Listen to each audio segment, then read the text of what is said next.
Massive news for the new Battlefield Battle Royale. There have been tons and tons and tons of leaked gameplay of the map, of the weapons, of the upgrade system, and of everything you could possibly ask for about the new Battle Royale. So strap in, like, subscribe, and enjoy the video. And starting off with the most important thing, where is the map set? It is set in a Battlefield version of Los Angeles. And as you see on the screen, kind of a mock-up version of the map, with a couple of main interest points where most of the actions will be, like the dock on the bottom right side of the map, the valley in the middle, the main street, which is a city in the middle of the map, and of course the marina on the top left of the map. As you see on the top right, it will be very sparsely built if you wanna drop in a more secluded place. And on the map, pretty much all the buildings on the map is totally destructible, even the skyscrapers. But I have seen footage of some sort of artillery call-in system where you can call in an artillery strike, and they did it on one of the skyscrapers, and the entire thing fell down and flattened, kinda similar to the siege of Shanghai where the skyscraper falls down. But instead of falling horizontally, the building kind of has a more of a vertical demolition, falling straight down and making a rubble pile at the bottom. And due to this footage, I can assume for a lot or even most buildings, they will have similar levels of demolition, being able to destroy everything. But there have been no evidence of large-scale ground demolition, being able to dig large holes and such. But still, if you shoot a rocket at the ground, it will create a hole, but not an actual big hole. But if they add it, I will tell you, so make sure to subscribe. And the last part about demolition and destruction, as you might already know, the shrinking zone in the map will pretty much instantly kill you, to avoid zone camping. In footage of it, as the zone shrinks in, every single building going outside or even at the edge of the zone will also be destroyed. So if you have a weak PC, it might be a bit laggy, depending on the optimization of the game. And when you approach the zone, you start taking damage slowly. But when you reach the very edge of the zone, you will be instantly one shot. So there's no, like in Call of Duty or other Battle Royale games, we can jump in and out of the zone constantly. What I've heard from players is it really isn't that big of a problem. You barely notice it unless you're in like a very intense specific moment. But it isn't that big of a problem for actual players in the game. So there's no reason to worry about the one-shot zone. But moving on to more general gameplay features. In the official blog post on Battlefield 6 Battle Royale, they openly said they want the core Battlefield idea to be reflected in the Battle Royale. So they will include, of course, as I already said, destruction, but vehicles and also class gameplay. And now I'm gonna tell you how the class gameplay is implemented in the actual game. As they said, quote, Battle Royale, the Battlefield way. The goal in the game for the developers are to have better squad play, the different classes to have different abilities, so it doesn't end up where everyone runs the same class every time. Like for example, the support class is able to more quickly revive your teammates and also deploy a mobile redeploy station. Which sounds very overpowered, but as I seen in the gameplay, it isn't that overpowered, but when the game actually releases and the meta builders are in the game, it might become a bit overpowered. But that's one of the best examples of a squad feature, the support class being able to revive faster and redeploy your teammates. But of course, there already exist non-support class revive options, like pretty much every modern Battle Royale game.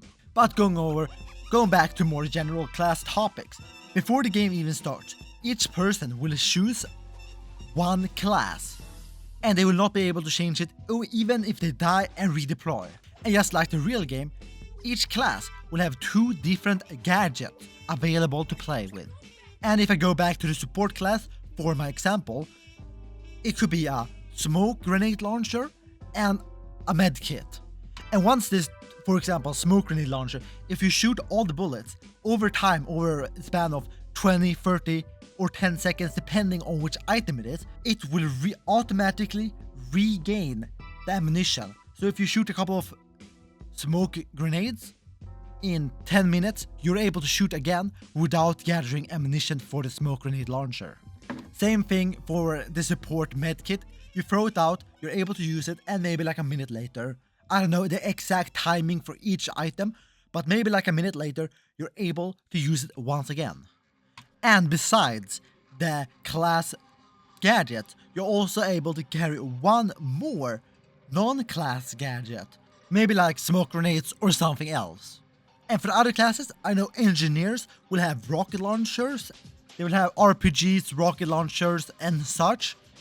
The recon, I'm not really sure. I think they have some spotting thing. And lastly, the assault class. As I said, most of the gameplay I have seen, they're playing the support class, so it's really hard to figure out what each class has for each gadget. But just think, what do they have in the normal game? The engineer got the rocket launcher, the support got the healing, the assault got 2 guns and like grenade launcher and stuff, and the recon got the respawn beacon and other things, and spotting devices. I have actually not seen any gameplay of anyone playing the recon, so I assume they're really weak and their gadgets are kind of useless. But as still, this is the beta, so it's very much subject to change. And as you continue playing your class throughout the game, as you do, for example, missions, kill people, open chests and stuff, you will earn XP. And as the XP increases, each class will have unique bonuses. So for example, the assault class, if you gain, I don't know, 5000 XP, you will be able to equip armor plates faster, maybe run faster, maybe slide more, maybe jump higher. I'm not sure for each boost. But as you earn more XP, you will have more boosts available to you. Really encouraging players to complete missions and not just sit in a corner and camp for most of the games, which has happened to a lot of battle royales like Fortnite and PUBG, where the mid to early end game are just people just sitting in each building, sitting in each corner, camping. While I think the Battlefield developers are trying to avoid that, making it important to gather XP in the mid game so you have all the boost by the end game. For example, like the engineer's special ability is to fight vehicles, so they will have like boost for being able to destroy vehicles faster. So if the enemy gets a tank by the end game, if you don't have an engineer, or if your engineer doesn't have an XP and hasn't gotten all the boost, it would be really weak and the tank will be able to destroy you. By default, there are normal vehicles scattered around the map, more used for general transportation from A to B. But also, they've added tanks and armored personnel carriers, like the CV-19, which we saw in the actual game. So if we ignore jet planes, most vehicles which we saw in the normal game, we can assume will be added into the Battle Royale mode. As I already said, for the Battlefield 6 Barrier, the classes are very important, so if you don't have an engineer, it will be really hard to beat or even destroy a tank, and they will be kind of overpowered. But they have done different things to nerf the tanks. They're hard to obtain. You can't just, run around, oh, just a tank there and you just have a tank now. You will receive the tank on special locations around the map. I cannot show you the footage, as I said, due to DMCA, so I will describe what happened. So they find this big box. The vehicle boxes are opened by the vehicle keycard, which you unlock from missions that you complete all over the map. And then the big box with a tank inside, okay, start making loud noises like there will be a big red circle around the box, so everybody knows, yo, there's a tank right here. If you want to go grab it, you have the chance right now. So it will become a kind of a contested area if you get a tank, because tanks are kind of powerful, And the box will slowly open over the span of about 1 minute, so people have time to get there. Once the box is open, it will be a small ramp, and inside the box is a tank, which you can just walk up to and press E to enter. And the tank has 4 spots, 1 for each team member.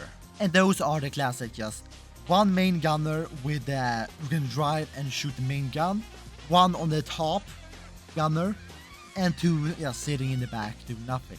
I assume you can't customize your tank, But by default at least, the tank has one main gun with a heavy cannon, which you already know, and a small machine gun. On top of that, it got an anti-rocket system for the javelin, for example, where they shoot a missile that locks onto you specifically, and it flies towards you and it can't really miss unless you activate the anti-javelin system, which has a bit of a cooldown. And talking about cooldowns and limitations, the tank also has another limitation. You're only able to have, as I saw in the footage, 12 main gun bullets and about 120 machine gun bullets. I never seen a footage of the secondary gun, so I don't know if it's infinite or limited, but I would also assume the secondary gun on the top of for the second slot would also have a limited ammunition, so it's not too overpowered. And in the footage I have seen, I haven't seen any resupply stations for the tank, but I could assume like maybe the engineer or any other class has a resupply station which they can deploy to help the tank get more ammunition. The same thing goes with the tank's HP. I saw in the footage that it takes more damage from rockets and stuff than in the normal base game, but it doesn't, one shot or two shot. I think it blew up after 3 or 4 shots, if I'm not wrong. And also in the footage you could see that it has the same auto regeneration of health as in the base game, but it's in a smaller area and it's less part of the health. And I'm pretty sure the engineer also has a blowtorch where it can help or heal the tank. So from what I've seen in the footage, tanks are really just not that powerful, because if you played Battlefield 5 Firestorm, the tanks were totally busted. They could pretty much wipe out squads, multiple squads, because they were so strong. Due to the engineer class having rocket launchers by default, as long as you have at least one engineer in your team, you're able to take a tank out if you're playing it good, actually. And forcing players to have different classes like an engineer is very good, so as a support, for example, so they can heal themselves, or an assault, so the game has more diversity of choice. You're actually able to obtain a helicopter fully working and you can fly with it. But I'm not 100% sure of this because I haven't seen enough gameplay, but I assume people can find the Stinger anti-helicopter rockets so you can be shot down. And from what I saw from the gameplay, you could fly really, really high with the helicopters, so they're probably gonna nerf them when the game comes out, so people don't, hover above the sky 5 million miles up. And I couldn't see any. It wasn't a fuel system like they have in Fortnite, so you can stay in the air for as long as you want. Simply guessing, I assume they would probably implement a fuel system for the helicopters by the time the game actually comes out. I'm like 99% sure there are no jet planes in the game, but who knows? Maybe they will add it as maybe a special event, or you can call in and you can control a jet plane for like 5 minutes or something, or less. Everything is in fact subject to change. This is the alpha or even the beta. So with helicopters, they will probably be nerfed so people can't, hover at the top of the map until there are like 2 people left. Personally, my only worry for the tanks and stuff, it is that it will become like the brute mecha or the mechas in Fortnite, if you remember that, back in like 2019 or something. They were super overpowered. Literally not a single person ever liked them. They're really hard to balance and it's very easy to make them overpowered and also underpowered.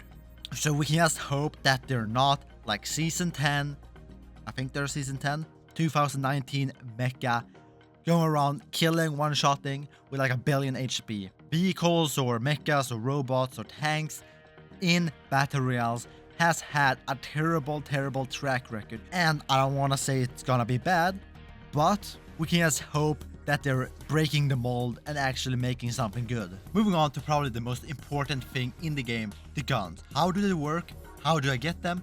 And how do I upgrade them? The system works, find guns in boxes all over the map, and then you just pick them up. And when you pick them up, they don't have an attachment or anything. And you'll find these boxes pretty much everywhere in any location.